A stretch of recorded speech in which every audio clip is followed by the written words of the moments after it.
فاتر نام پہلی آیت ہی میں لفظ فاتر اس سورہ کا عنوان قرار دیا گیا ہے، جس کے معنی صرف یہ ہیں کہ یہ وہ سورت ہے جس میں فاتر کا لفظ آیا ہے۔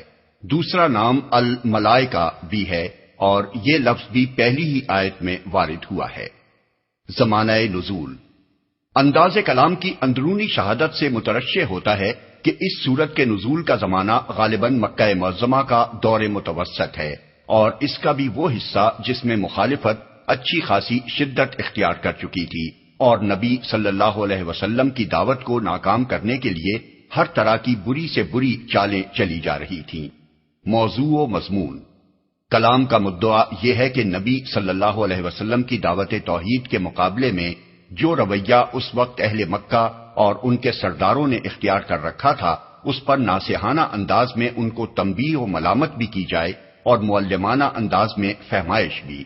مضمون کا خلاصہ یہ ہے کہ نادانوں، یہ نبی جس راہ کی طرف تم کو بلا رہا ہے اس میں تمہارا اپنا بھلا ہے، اس پر تمہارا غصہ اور تمہاری مکاریاں اور چال بازیاں اور اس کو ناکام کرنے کے لیے تمہاری تدبیریں دراصل اس کے خلاف نہیں بلکہ تمہارے اپنے خلاف پڑ رہی ہیں۔ اس کی بات نہ مانو گے تو اپنا ہی کچھ بگاڑو گے، اس کا کچھ نہ بگاڑو گے۔ وہ جو کچھ تم سے کہہ رہا ہے اس پر غور تو کرو، آخر اس میں غلط کیا بات ہے؟ وہ شرک کی تردید کرتا ہے، تم خود آنکھیں کھول کر دیکھو، کیا شرک کے لیے دنیا میں کوئی معقول بنیاد موجود ہے؟ وہ توحید کی دعوت دیتا ہے، تم خود عقل سے کام لے کر غور کرو، کیا اللہ فاطر السماوات والارض کے سوا کہیں کوئی ایسی ہستی پائی جاتی ہے جو خدائی صفات اور اختیارات رکھتی ہو؟ وہ تم سے کہتا ہے کہ تم اس دنیا میں غیر ذمہ دار نہیں ہو بلکہ تمہیں اپنے خدا کو اپنے اعمال کا حساب دینا ہے، اور اس دنیاوی زندگی کے بعد ایک اور زندگی ہے جس میں ہر ایک کو اپنے کیے کا نتیجہ دیکھنا ہوگا۔ تم خود سوچو کہ اس پر تمہارے شبہات اور اچنبے کس قدر بے اصل ہیں۔ کیا تمہاری آنکھیں رات دن اعادہ خلق کا مشاہدہ نہیں کر رہی ہیں؟ پھر تمہارا ہی اعادہ اس خدا کے لیے کیوں ناممکن ہو جس نے تم کو ایک ذرا سے نطفے سے پیدا کر دیا؟ کیا تمہاری عقل یہ گواہی نہیں دیتی کہ بھلے اور برے کو یکساں نہ ہونا چاہیے؟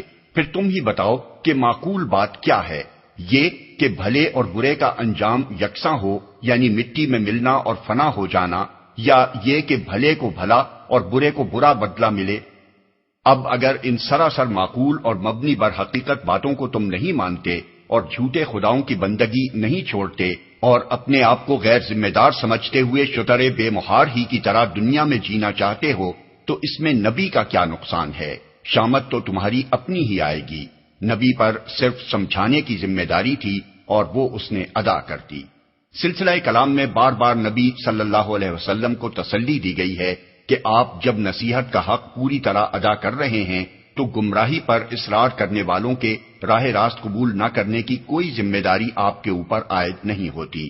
اس کے ساتھ آپ کو یہ بھی سمجھایا گیا ہے کہ جو لوگ نہیں ماننا چاہتے ان کے رویے پر نہ آپ غمگین ہوں اور نہ انہیں راہ راست پر لانے کی فکر میں اپنی جان کھلائیں۔